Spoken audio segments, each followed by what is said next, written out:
বারুইপুর পূর্বের 2 BLO ERO এইআরওকে district election অফিসারের show cause. 94 নম্বর বুথের 2 বিএলওকে ডিওর শোকজ। কি কারণে শোকজ করলো ডিও জানাবেন আমাদের প্রতিনিধি রুমা পাল। জানাও রুমা। দেখো, জানিয়ে রাখি যে 94 নম্বর বুথ বারুইপুর পূর্ব এই বিএলওকে কিন্তু সরিয়ে দেওয়া হয়েছিল নির্বাচন কমিশনের তরফ থেকে, কারণ তিনি অবশ্যই পলিটিক্যাল পার্টি মানে তৃণমূলের তিনি সমর্থক ছিলেন এবং সক্রিয়ভাবে যুক্ত ছিলেন। সেক্ষেত্রে দেখা যাচ্ছে যে পরবর্তীতে যখন অবজারভাররা সেখানে যায় তখন দেখা যায় যে 25 তারিখ পর্যন্ত 25শে নভেম্বর পর্যন্ত কিন্তু সেই বিএলও সই রয়েছে। আর ইতিমধ্যে কিন্তু ওই বিএলওর জায়গায় কিন্তু আরেকজন বিএলওকে রাখা হয়েছিল, কিন্তু দেখা যাচ্ছে যে 25 তারিখ পর্যন্ত প্রথম বিএলওর কিন্তু সই রয়েছে। সেই কারণে কিন্তু এখানে নির্বাচন কমিশন প্রশ্ন তুলেছে এবং সেই কারণেই কিন্তু জেলা নির্বাচনী আধিকারিক ইআরও এইআরও এবং 2 বিএলওকে কিন্তু শোকজ করেছে। ধন্যবাদ তোমায়। হুমায়ুন কবিরের জন্য এলো নিরাপত্তারক্ষী। ভিন রাজ্য থেকে নিরাপত্তারক্ষী আনার দাবি হুমায়ুনের। এখনো পর্যন্ত 4 জন নিরাপত্তারক্ষী এসেছে, আরো 4 জন আসবে দাবি করলেন হুমায়ুন কবির।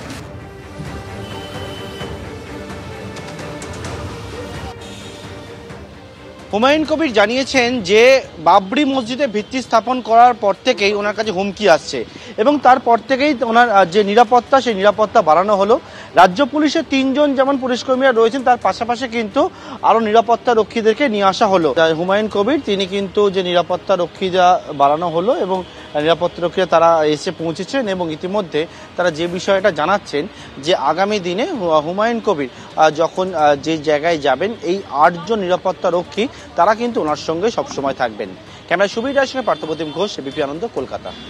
আমার সঙ্গে তো ওয়েস্ট বেঙ্গল পুলিশের 3 জন আছে, আগে থেকেই ছিল, এখনো আছে স্ট্যান্ড বাই।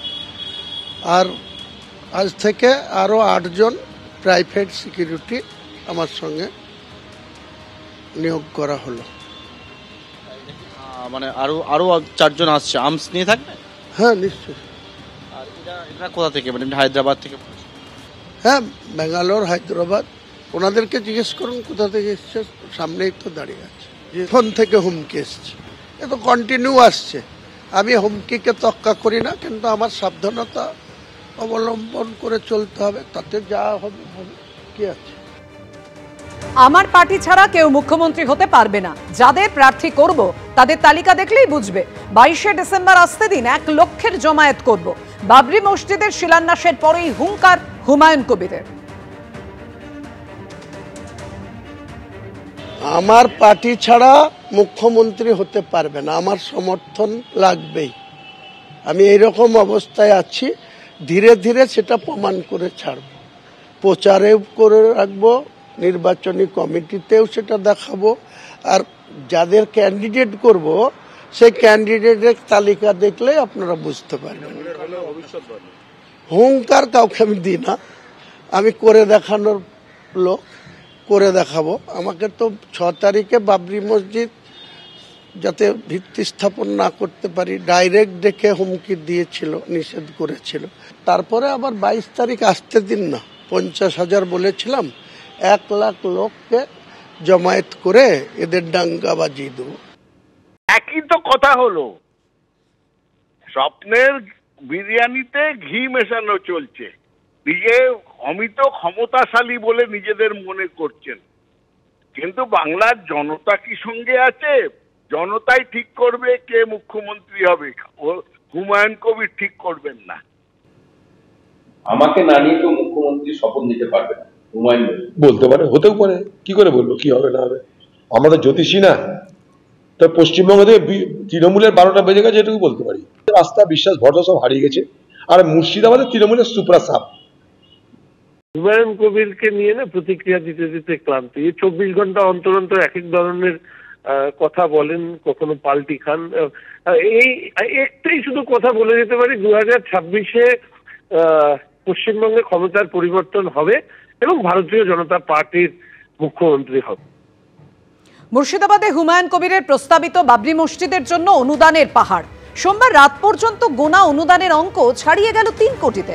অনুদানের মধ্যে নগদ টাকা গোনা হয়েছে 65 লক্ষেরও বেশি, আর ব্যাংক অ্যাকাউন্টে জমা পড়েছে 2,71,00,000-এরও বেশি। জমা পড়া টাকা 2 দিন ধরে গোনা হয়, এমনকি টাকার মেশিন পর্যন্ত আনা হয়। মসজিদের অনুদানের মধ্যে অনেকে সোনার গয়নাও দান করেছেন।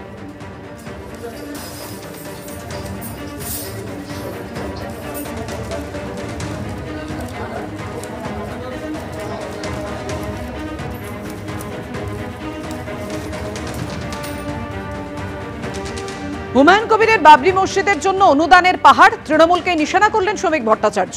এটা তৃণমূল কংগ্রেসের টাকা, এমনটাই দাবি বিজেপি রাজ্য সভাপতি।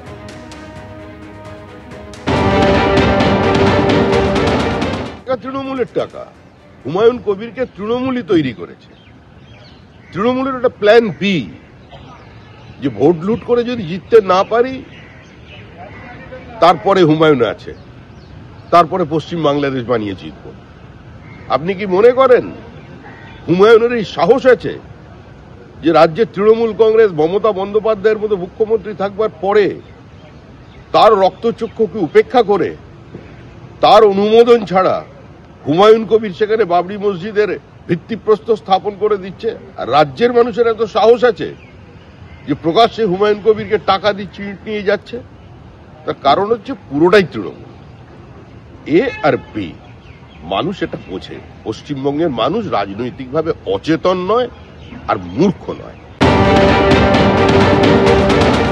কাদের টাকা আসছে, কি টাকায় উঠছে, ভরছে, পরবর্তীতে দেখবেন, দেখে সবকিছুই বেরোবে।